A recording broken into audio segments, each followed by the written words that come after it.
which is being published since 1948 without a break, which in itself is commendable. Ladies and gentlemen, when I glanced through the program of the conference, I saw that it puts on the table every issue of contemporary importance in the changing global order, which will be addressed by a galaxy of scholars and diplomats from Pakistan and abroad.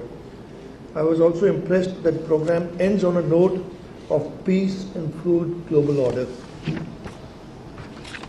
Whatever the issues and approach, I believe that achieving the peace is ultimate goal for all governments.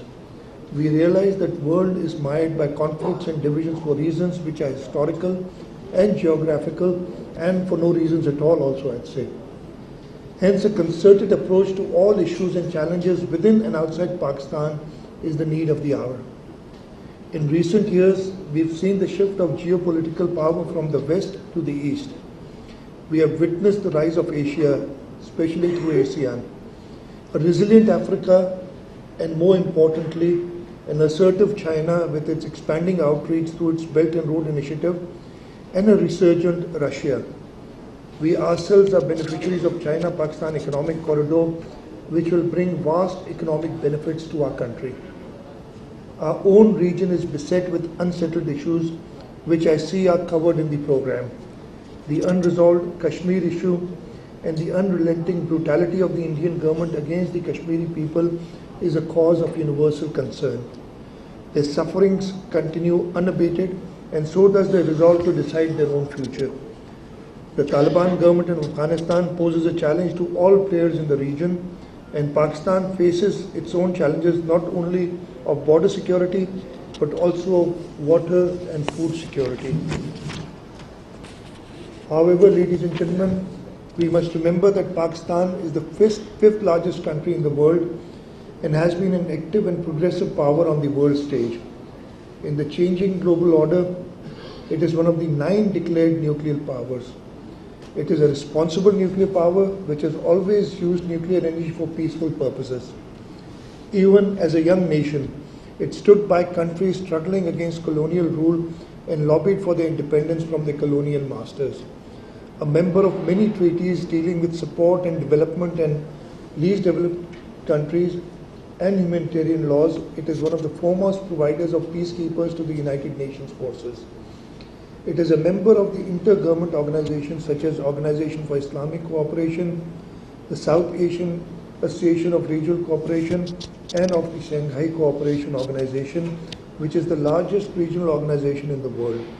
It has always tried to build a consensus and played a positive role in these organizations. I am glad that the program of conference addresses the issue of climate change. And here I would like to mention the recent floods in Pakistan, which were not because of our own doing. The climate change, the global greenhouse gas emissions, of which Pakistan only contributes 0.8%, have created this effect all over the world, and Pakistan, especially during the last monsoon, suffered. Almost 1/3 of the country was underwater, out of which 3.5 million acres was in our road networks, our schools in the flooded areas, the hospitals in the flooded areas which have damaged and need repair. I am grateful to the international community on behalf of Pakistan, on behalf of the government of Sindh. We acknowledge the help that we got, but we still need a lot more. As the UN Secretary General, when he came to Pakistan in Larkana, in his speech, he said, "This I've seen is a disaster of biblical proportions, and we need support from the international world, and we need justice from the international world." We are not asking for compensation, we are not asking for donations, we are not asking for pity, we are asking for justice. And for this reason, as I said, I'm grateful of the help that we received during the relief phase, and the relief phase is still there. We are in the winter.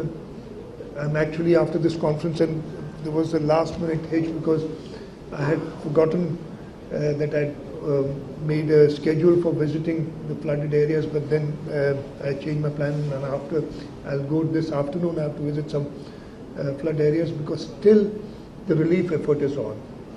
and even people who've gone back to their houses, there are no houses. So we have to provide them with tents, we have to provide them with dry rations till they're able to stand on their own feet. In this regard, we are going for a pledging conference on the 9th of January, United Nations and Pakistan government sponsored pledging conference, and we plan to talk to the diplomatic corps on this, but I find this a good opportunity of raising this issue that Pakistan does need support. Pakistan needs support in its relief activities, and Pakistan needs support to rebuild better, to have climate resilient buildings, so that any future catastrophes like this, and there are going to be rains, the climate change will bring us more disasters, but we have to be better prepared for these, and our people have to be better prepared, and we need international help for this. Experts are now studying the convergence of climate change and national security. As you know, climate change has ravaged our country during the recent floods. Bringing relief to people displaced by floods and made homeless has been a major challenge for our government. But we have put our hearts and souls in the efforts to retrieve their homes and livelihoods and to rehabilitate them. The government of Sindh has been a leading force in enacting progressive legislation in many spheres. We have given legal protection to women, minorities, the marginalized, and children. Over the last few years, we have adopted many pro-women laws. Sindh was the first province to enact a law against domestic violence. We have a law against child marriages, the only province, I believe, which has a law. I don't know if the other province. We were the first province for sure. I don't know if the other provinces have followed or not. We actually enacted a law for forced conversion or measures against forced conversion, and that has been stuck up. I've recently formed a committee to talk to ulamas and to make sure that their concerns are addressed, and we pass this law against forced conversion. We've got several other progressive laws for labor, for the farmers, and Sindh in legislation has been in the forefront, and we've led the other provinces. Ladies and gentlemen, I wish the best of support for this conference. I hope relation of policies which can help to resolve contemporary problems.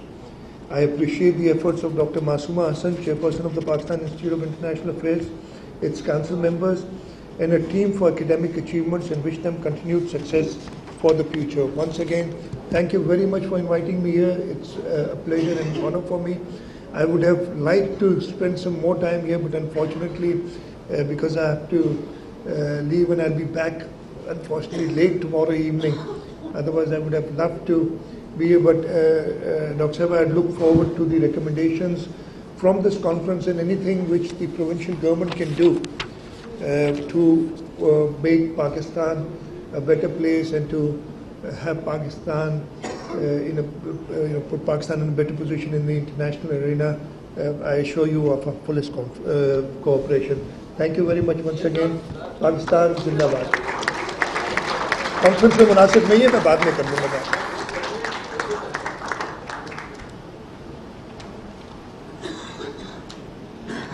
Thank you very much, Murad Ali Shah Sahab. It's been an honor to have you here.